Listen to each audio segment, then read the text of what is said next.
قل لا أملك لنفسي نفعا ولا ضرا إلا ما شاء الله ولو كنت أعلم الغيب لاستكثرت من الخير وما مسني السوء إن أنا إلا نذير وبشير لقوم يؤمنون هو الذي خلقكم من نفس واحدة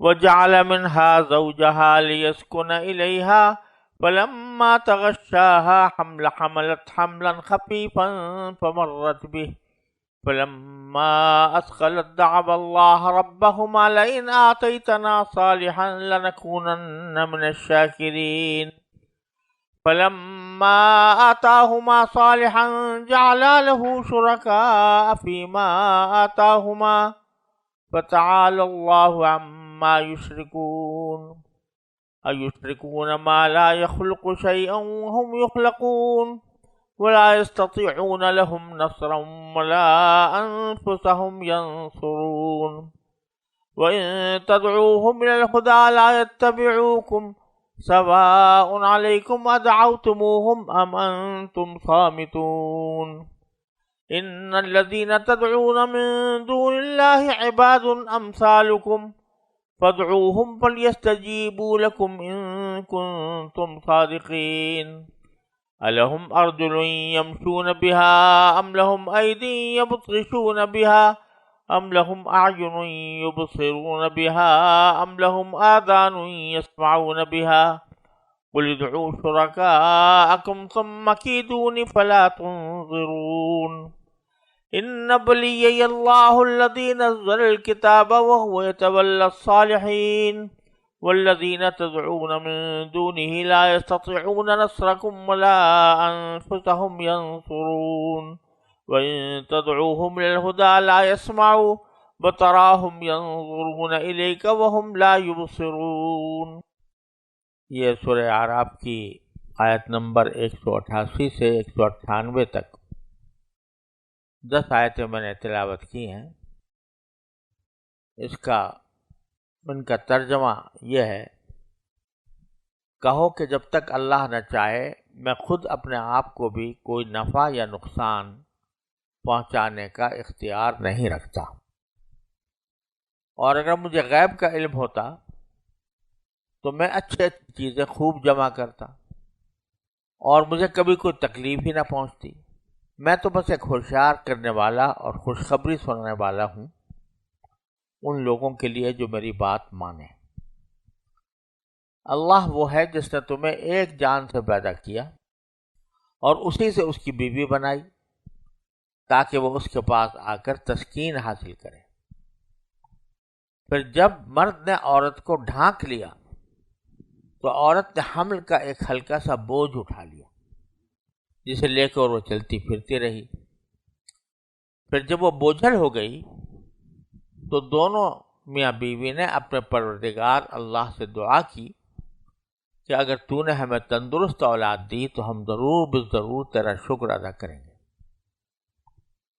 لیکن جب اللہ نے ان کو ایک تندرست بچہ دے دیا تو ان دونوں نے اللہ کی عطا کی ہوئی نعمت میں اللہ کے ساتھ دوسروں کو شریک ٹھہرانا شروع کر دی، حالانکہ اللہ ان کی مشرکانہ باتوں سے کہیں بلند اور برتر ہے۔ کیا وہ ایسی چیزوں کو اللہ کے ساتھ خدائی میں شریک مانتے ہیں جو کوئی چیز پیدا نہیں کرتے بلکہ خود ان کو پیدا کیا جاتا ہے، اور جو نہ ان لوگوں کی کوئی مدد کر سکتے ہیں اور نہ خود اپنی مدد کرتے ہیں؟ اور اگر تم انہیں کسی صحیح راستے کی طرف دعوت دو تو وہ تمہاری بات نہ مانے، بلکہ تم انہیں پکارو یا خاموش رہو، ان کے لیے دونوں باتیں برابر ہیں۔ یقین جانو کہ اللہ کو چھوڑ کر جن جن کو تم پکارتے ہو وہ سب تمہاری طرح بندے ہیں، اللہ کے بندے ہیں۔ اب ذرا ان سے دعا مانگو، پھر اگر تم سچے ہو تو انہیں تمہاری دعا قبول کرنی چاہیے۔ بھلا کیا ان کے پاس پاؤں ہیں جن سے وہ چلیں، یا ان کے پاس ہاتھ ہیں جن سے وہ پکڑیں، یا ان کے پاس آنکھیں ہیں جن سے وہ دیکھیں، یا ان کے پاس کان ہیں جن سے وہ سنیں؟ ان سے کہہ دو کہ تم ان سب دیوتاؤں کو بلا لاؤ جنہیں تم نے اللہ کے شریک بنا رکھا ہے، پھر میرے خلاف کوئی سازش کرو اور مجھے ذرا بھی مہلت نہ دو۔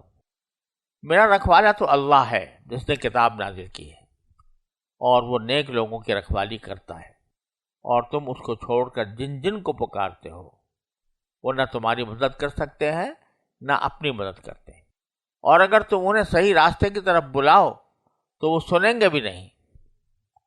وہ تمہیں نظر تو اس طرح آتے ہیں جیسے تمہیں دیکھ رہے ہوں، لیکن حقیقت میں انہیں کچھ سمجھائی نہیں دیتا۔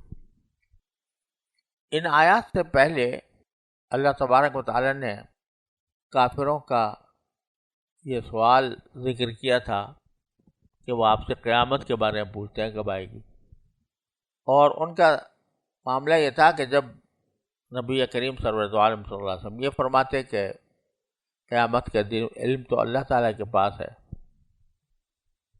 تو وہ یہ کہتے کہ آپ کو جب اتنا ہی پتہ نہیں ہے، اس کی طرف آپ لوگوں کو دعوت دیتے ہیں اس کا ہی پتہ نہیں ہے، تو پھر ہم آپ کو کیسے رسول مانیں؟ گویا ان کے اعتراض میں یہ دعویٰ پنہاں تھا کہ اگر کوئی شخص پیغمبری کا دعویٰ کرتا ہے، رسالت کا دعویٰ کرتا ہے، تو اس کو عالم الغیب ہونا چاہیے، اور صرف یہی نہیں بلکہ اس کو نفع اور ضرر پہنچانے کا بھی اختیار ہونا چاہیے۔ چنانچہ کئی مرتبہ مشرکین مکہ کی طرف سے یہ مطالبے کیے جاتے تھے کہ ہمارے جو علاقہ ہے اس کو سرسبز بنا دیجئے، یہ بے آب و گیا ہے علاقہ ہے، یہاں پر پہاڑ ہے اور سنگلاخ زمین ہے، اس کو سرسبز بنا دیجئے۔ یہ پہاڑ جو ہے انہوں نے ہماری جان عذاب میں کر رکھی ہے، پہاڑوں کو ہٹا دیجئے۔ ان کے بعد مطالبے قرآن کریم نے پھر سورہ بنی اسرائیل میں ذکر بھی کیا ہے کیا وہ مطالبے کرتے تھے، جس کا حاصل یہ تھا کہ آپ جب پیغمبری کا دعویٰ کرتے ہیں تو پھر آپ کو لوگوں کو نفع کا اور نقصان کا اختیار بھی آپ کو ملنا چاہیے۔ تو اللہ تبارک و تعالیٰ نے آگے ان آیات کریمہ میں ایک تو یہ بات واضح کی ہے کہ نفع و ضرر کا اختیار سوائے اللہ کے کسی اور کو نہیں ہے، اور نہ مکمل علم غیب کسی اور کو حاصل ہے۔ نبی کے بارے میں یہ سمجھنا کہ اس کو علم غیب ہوگا یا اس کو اللہ تعالیٰ نے کچھ طاقتیں سپرد کر دی ہوں گی نفع پہنچانے کی یا نقصان پہنچانے کی، یہ تو عین شرک ہے۔ لہذا خوب سمجھ لینا چاہیے کہ نبوت کے معنی یہ نہیں ہوتے کہ وہ کسی کو دنیاوی نفع پہنچائے، دنیاوی نقصان پہنچائے، یا وہ علم غیب کے ذریعے لوگوں کو بتا دے کہ بھئی کیا ہونے والا ہے۔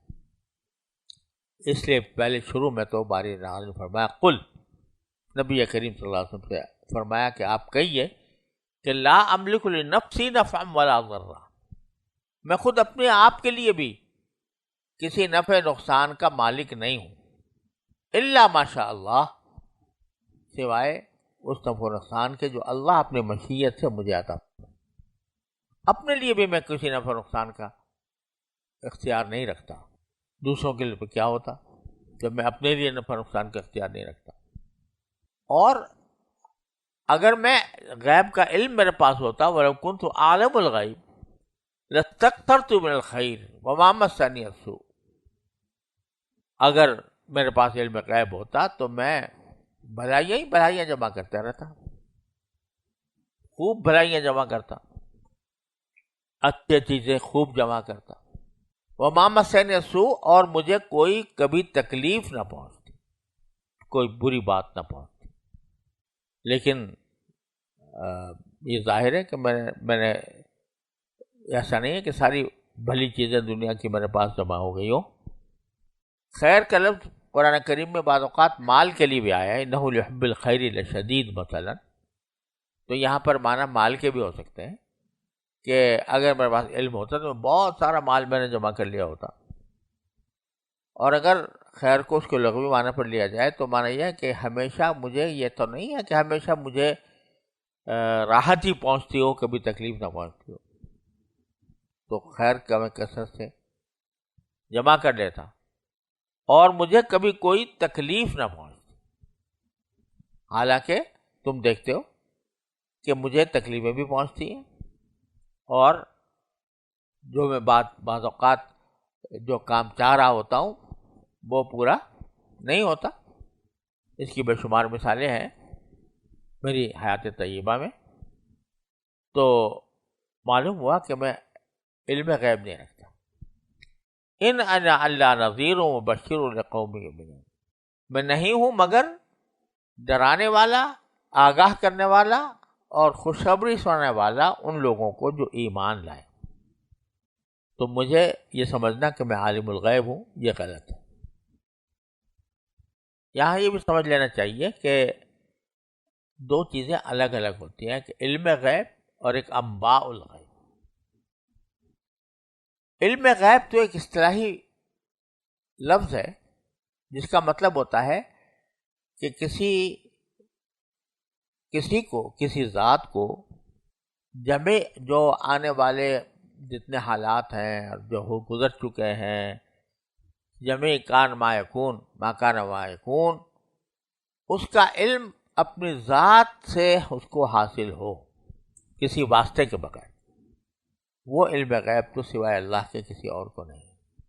اور انباء الغیب کے معنی یہ ہے کہ غیب کی کچھ خبریں اللہ تبارک و تعالی اپنے انبیاء کرام کو بطور معجزے کے بھی عطا فرما دیتے ہیں، بلکہ بعض اولیاء کرام کو کرامات کی صورت میں دے دیتے ہیں، لیکن وہ جزوی خبریں ہوتی ہیں، ان کو علم غیب نہیں کہا جا سکتا۔ البتہ نبی کریم سرورت عالم صلی اللہ علیہ وسلم کو جو غیب کی خبریں دی گئیں وہ ساری کائنات میں سب سے زیادہ غیب کی خبریں رسول کریم سرورت عالم صلی اللہ علیہ وسلم کو عطا فرمائی گئیں۔ لیکن جہاں تک علم غیب کا تعلق ہے اصطلاحی معنی میں، وہ سوائے اللہ کے کسی اور کو نہیں ہے۔ تو یہاں یہ بھی ایک طرح کا شرک تھا جس کی تردید کی جا رہی ہے کہ تم کسی انسان کے بارے میں یہ سمجھنے لگو کہ اس کے قبضے میں ہے نفع و ضرر، یہ ہمیں نفع پہنچا سکتا ہے یا ہمیں نقصان پہنچا سکتا ہے۔ جیسے کہ اللہ بچائے آج کل بہت سے پیروں کو یہ سمجھا جاتا ہے کہ یہ اولاد دے دیں گے، یہ ہماری رزق میں اضافہ کر دیں گے، الیاذ باللہ۔ بعض کی قبروں پر جا کر یہ سمجھتے ہیں کہ یہ قبر صاحب قبر جو ہے یہ ہمیں رزق دے دے گا یا ہمیں اولاد دے دے گا، اولاد جا کے وہاں جا کے مانگے اس کی قبر پہ جا کر کے داتا اتنی فلاں مجھے اولاد دے دے۔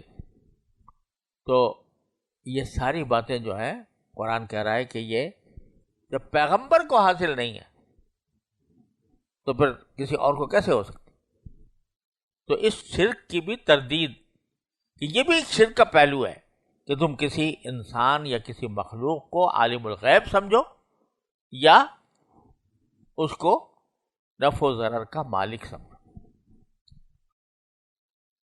اب اللہ تبارک و تعالیٰ فرماتے ہیں کہ یہ مشرکین بھی عجیب لوگ ہیں، جو شرک کرنے والے ہیں عجیب لوگ ہیں۔ جب کوئی ان کو ضرورت پیش آتی ہے تو اس وقت تو مانگتے اللہ ہی سے،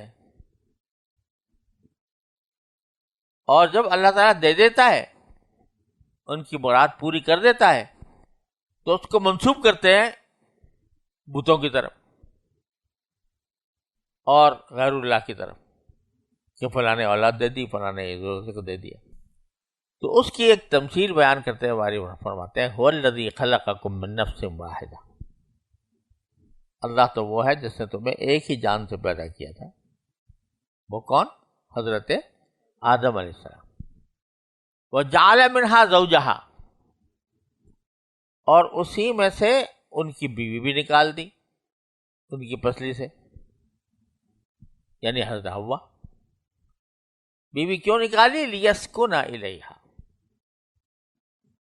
تاکہ وہ اس سے تسکین حاصل کرے۔ اس میں اللہ تبارک و تعالیٰ نے یہ بتا دیا کہ میاں بیوی کا جو اصل رشتہ ہے وہ اصل میں ہونا چاہیے اس مقصد کے لیے کہ ایک دوسرے سے سکون حاصل کرے، یہ ہے اصل مقصود۔ تو ہم نے وہ بیوی اس کو دے دی تاکہ اس سے تسکین حاصل کرے۔ فلما تغشاها حملا خفیفا فمرت به۔ اب آگے جو شروع میں تو اللہ تعالیٰ نے بتلایا کہ انسان کی اصل پیدائش تو اس طرح ہوئی تھی کہ ایک انسان پیدا کیا گیا، پھر اس کی بیوی پیدا کی گئی، پھر اسی سے اولاد چل پڑی۔ اب اولادوں میں یہ معاملہ ہو گیا کہ جب کسی اولاد میں سے کسی کی بیوی کو حمل قرار پایا تو اس کا قصہ آگے بتاتے ہیں۔ فلما تغشاها، جب آدم کی اولاد میں سے کسی شوہر نے اپنی بیوی کو ڈھانک لیا، لفظی معنی ہے ڈھانکنا، تغشا مراد یہ ہے کہ اس سے مباشرت کی، ہم بستری کی، تو حملت حملا خفیف، تو اس نے ایک ہلکا سا بوجھ اٹھا لیا۔ ہلکا سا بوجھ اٹھا لیا کیا مطلب؟ شروع میں جو حمل ہوتا ہے اس کا کوئی بہت بڑا زیادہ وزن نہیں ہوتا، ہلکا سا وزن۔ فلما اثقلت، جب وہ پہلے فرمایا کہ ہلکا بوجھ رہا ہے، فمرت بھی، تو آرام سے چلتی پھرتی رہی معمولی حمل کے ساتھ۔ فلما اثقلت، جب وہ بوجھل ہو گئی، یعنی اب بچہ بڑا ہونا شروع ہوا پیٹ میں تو اس کا وزن زیادہ ہو گیا، تو اس وقت میں دعا اللہ ربہما، میاں بیوی دونوں نے دعا کی اپنے پروردگار سے، لئن آتیتنا صالحا، اگر آپ نے ہمیں یہ بچہ تندرست عطا فرما دیا، لنکونن من الشاکرین، تو ہم ضرور آپ کے شکر گزار بنیں گے۔ صالحاً سے مراد یہاں پر تندرست، کیونکہ جب تک بچہ پیدا نہ ہو جائے اس وقت تک یہ دھڑکا لگا رہتا ہے کہ پتہ نہیں یہ تندرست ہوگا نہیں ہوگا، اگر بیمار ہوا تو اس کی سنبھال کیسے ہو سکے گی۔ اس واسطے وہ دعا یہ کرتے ہیں کہ اگر آپ نے ہمیں یہ تندرست بچہ دے دیا تو ہم آپ کا شکر گزار ہوں گے، آپ کو شکر ادا کریں گے۔ باری تعالیٰ فرماتے ہیں فلما آتاہما صالحا، جب اللہ تعالیٰ نے ان کو تندرست بچہ دے دیا تو جعلا لہ شرکاء فیما آتاہما، تو ان میاں بیوی نے اللہ تعالیٰ کے ساتھ شریک ٹھہرانے شروع کر دیے اس بچے میں جو اللہ نے ان کو عطا کیا۔ تو فلاں بزرگ نے دے دیا مجھے، فلاں داتا کی قبر پر جا کے مانگا تھا انہوں نے عطا کر دیا، الیاذ باللہ۔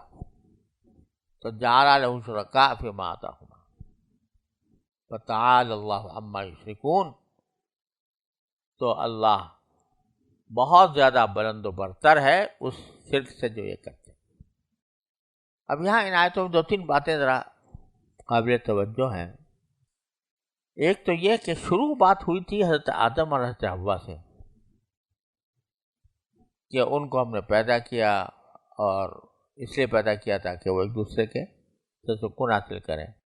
فلما تغشاہا کے بظاہر لگ یہ رہا ہے کہ یہ واقعہ حضرت آدم ہی کا ہے کہ جب انہوں نے مباشرت کی اپنی اہلیہ سے، اور پھر آگے سارا اسی کا قصہ چل رہا ہے۔ تو اس میں یہ ظاہری الفاظ سے لگ رہا ہے کہ آدم و حوا ہی میں یہ واقعہ پیش آیا کہ انہوں نے پہلے دعا کی کہ تندرست ہو جائے بچہ، اور جب ہو گیا تو انہوں نے ہی اعوذ باللہ شرک کا ارتکاب کیا، کیونکہ بات وہیں سے چلی تھی۔ چنانچہ ایک روایت بھی اس میں گری پڑی ایک قسم کی روایت ہے، وہ بھی اس کی تائید میں بیان کی گئی ہے کہ جب حضرت حوا کو حمل ہوا تو ابلیس آ گیا اور اس نے آ کر حضرت حوا سے کہا کہ اگر تم یہ چاہتی ہو کہ یہ بچہ تندرست ہو اور اعلیٰ درجے کا ہو تو پھر اس کا نام صحیح رکھو، اور نام رکھو اس کا عبد الحارث۔ اور حارث جو تھا خود اس کا ایک ناموں میں سے ایک نام تھا ابلیس کا، تو اس کا نام عبد الحارث رکھ دو تو پھر یہ تندرست ہوگا۔ چنانچہ جب بچہ پیدا ہوا تو انہوں نے کہا کہ بھائی واقعی بات یہ ہے کہ یہ حارث کی کارروائی ہے، اس کے نام کی وجہ سے یہ ہمارا بچہ اچھا ہو گیا۔ یہ ایک روایت ہے جو مختلف کتابوں میں آئی اور بعض حدیث کی بعض معتبر کتابوں میں بھی آئی، لیکن سند یہ اتنی مضبوط نہیں ہے، اور بظاہر قرآن کریم کے سیاق سے یہ بات درست نہیں لگتی، اس واسطے کہ اللہ تعالیٰ فرمایا تعالی اللہ عما یشرکون، یہاں از آدم اور حوا کا ذکر نہیں ہو رہا ہے بلکہ پوری انسانیت میں جو مشرکین ہیں ان کا ذکر ہو رہا ہے، لہذا اس کا اور پھر آگے بھی ایشرکون ما لا یخلق شیئا وہم یخلقون، تو اس لیے اس کو حضرت آدم کی طرف منسوب کرنا یہ بات درست معلوم نہیں ہوتی، کیونکہ حضرت آدم علیہ السلام کو پتہ تھا کہ اگر کوئی اس کا ابلیس کا ایک نام حارث تھا تو آدم علیہ السلام کو علم آدم الاسماء کلھا، تو اس میں اللہ تعالیٰ نے سارے اسماء ان کو بتا دیے تھے، تو اس میں کیا اگر ابلیس کا نام حارث تھا وہ نہیں بتایا گیا ہو؟ تو اس طرح کی بات جو ہے وہ قرآن کریم کے سیاق سے بھی درست نہیں معلوم ہوتی، اور حضرت آدم علیہ السلام کی جلالت شان کے لحاظ سے بھی درست نہیں معلوم ہوتی کہ اس سارے قصے کو ان کی طرف منسوب کیا جائے۔ لیکن قرآن کریم کا ایک اسلوب ہے، وہ اس میں ایک التفات بھی ایک اسلوب ہوتا ہے۔ شروع میں اس ذکر تھا حضرت آدم علیہ السلام کا، حضرت حوا کا، کہ ان کو ابتدائی تخلیق کا وہاں پر ذکر ہوا کہ بھئی اللہ نے پیدا کیا تھا نا سارا کچھ، سب سے پہلے جو انسان بنایا تھا وہ کس سے بنایا تھا؟ اللہ نے بنایا تھا۔ اس کی بیوی کس سے بنائی تھی؟ اللہ نے بنائی تھی۔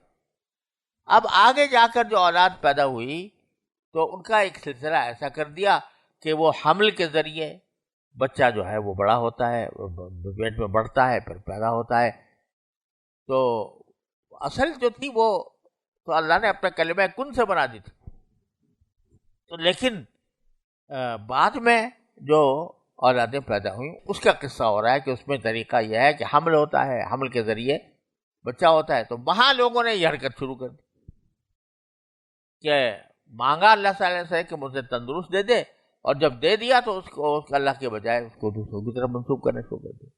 لہذا اس کا تعلق حضرت آدم حوا کا تعلق صرف پہلے جملے سے ہے، یہ بتانے کے لیے کہ ابتدا میں اللہ تعالیٰ نے جو پیدا کیا ہے اس میں حمل کی ضرورت نہیں تھی، بعد میں جو پیدا ہوئے ہیں وہ حمل کے ذریعے ہوئے ہیں، اور چونکہ حمل کے ذریعے ہوئے ہیں تو لوگوں کو پتہ چل جاتا ہے پہلے سے کہ بھئی بچہ ہونے والا ہے، تو وہ مانگتے ہیں اللہ تعالیٰ سے اور پھر جا کے شرک کرتے ہیں۔ تو اس بات کا حضرت آدم سے اور حوا سے کوئی تعلق نہیں۔ پھر آگے فرمایا کہ ایشرکون ما لا یخلق شیئا وہم یخلقون، اب آگے شرک کی تردید کرتے ہوئے کیا یہ شریک ٹھہراتے ہیں اللہ کے ساتھ ان کو جو کچھ پیدا نہیں کرتے، وہم یخلقون، بلکہ وہ خود پیدا کیے جاتے ہیں، خود پیدا ہوتے ہیں، یعنی اپنی پیدائش میں دوسروں کے محتاج ہیں، ان کو شریک بنائے ہوئے۔ وَلَا يَسْتَطِيعُونَ لَهُمْ نَصْرًا، اپنی مدد بھی نہیں کر سکتے۔ حضرت ابراہیم علیہ السلام نے کلاڑی مار کر سارا بتوں کو توڑ دیا تو کوئی اپنی بچاؤ نہ کر سکے، اور بلکہ جو عبادت کرنے والے کہہ رہے انصروا آلہتکم، تم ہمارے بتوں کی مدد کرو، تو نہ وہ اپنی مدد کر سکتے ہیں نہ تمہاری کر سکتے۔ وَإِن تَدْعُوهُمْ إِلَى الْهُدَىٰ لَا يَتَّبِعُوكُمْ، اور اگر ان کو تم کسی صحیح راستے کی طرف دعوت دو تو وہ تمہاری بات نہ مانے۔ اور وَإِن تَدْعُوهُمْ إِلَى الْهُدَىٰ لَا يَتَّبِعُوكُمْ مطلب یہ کہ خدا سے مراد یہ ہے کہ اس سے کچھ کہو کہ بھائی تم یہ کام کر لو تو وہ کرنے کے قابل نہیں. اور سواء علیکم ادعوتموہم ام انتم صامتون،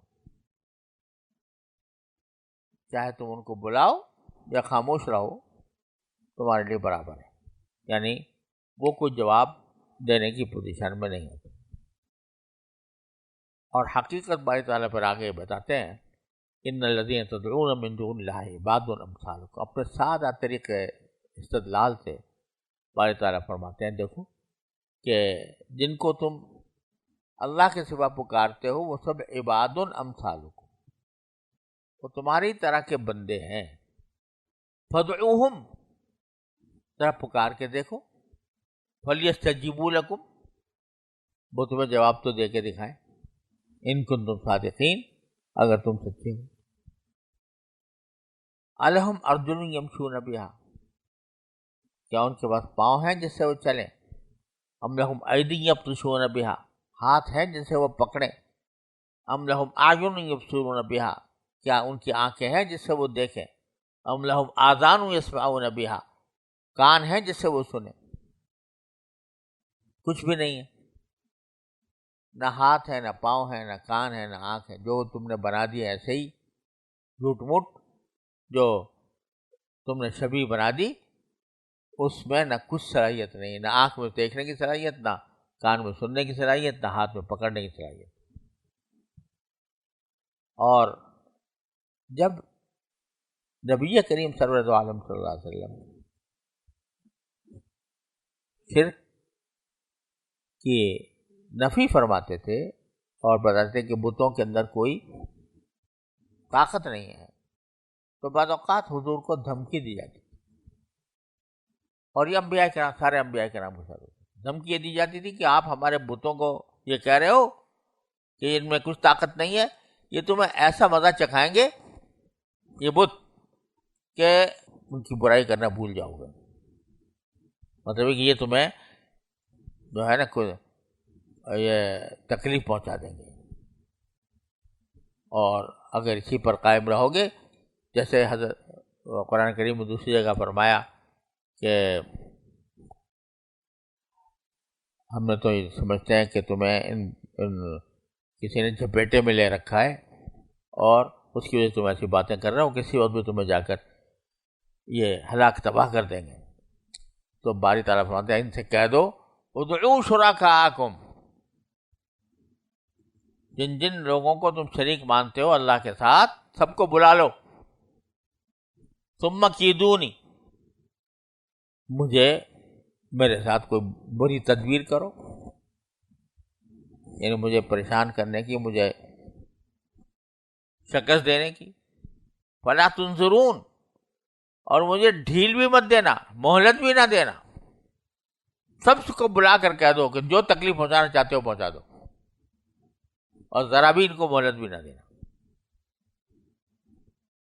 کچھ بھی نہیں ہو پائے گا. کیوں؟ ان ولی اللہ نزل الکتاب، میرا جو رکھوالا تو اللہ ہے جس نے کتاب نازل کی. وَهُوَ يَتَوَلَّى الصَّالِحِينَ، اور وہ نیک لوگوں کی ہی رکھوالی کرتا ہے. لہذا یہ تمہارے بت یا شرکا مجھے کچھ نقصان نہیں پہنچا سکتے. وَالَّذِينَ تَدْعُونَ مِن دُونِهِ لَا يَسْتَطِيعُونَ نَصْرَكُمْ وَلَا أَنفُسَهُمْ يَنصُرُونَ، جن کو تم اللہ کے سوا پکارتے ہو تو وہ تمہاری مدد بھی نہیں کر سکتے، اپنی بھی نہیں کر سکتے. وَإِن تَدْعُوهُمْ لِلْهُدَىٰ لَا يَسْمَعُونَ وَتَرَاهُمْ يَنظُرُونَ إِلَيْكَ وَهُمْ لَا يُبْصِرُونَ، اور تم اسے دیکھو گے کہ ایسا لگے گا تمہیں دیکھ رہے ہیں. وہ آنکھیں بنا رکھی ہیں نا، اس میں ان کی بتوں میں آنکھیں بنی ہوئی ہیں. تم دیکھو گے کہ گویا آپ کو دیکھ رہے ہیں. وَهُمْ لَا يُبْصِرُونَ، حقیقت میں کچھ بھی نہیں دیکھ رہے ہوتے. لہٰذا ایسے لوگوں کی عبادت میں پڑ جانا اور ان کو اللہ کے ساتھ شریک قرار دینا کتنی بڑی حماقت.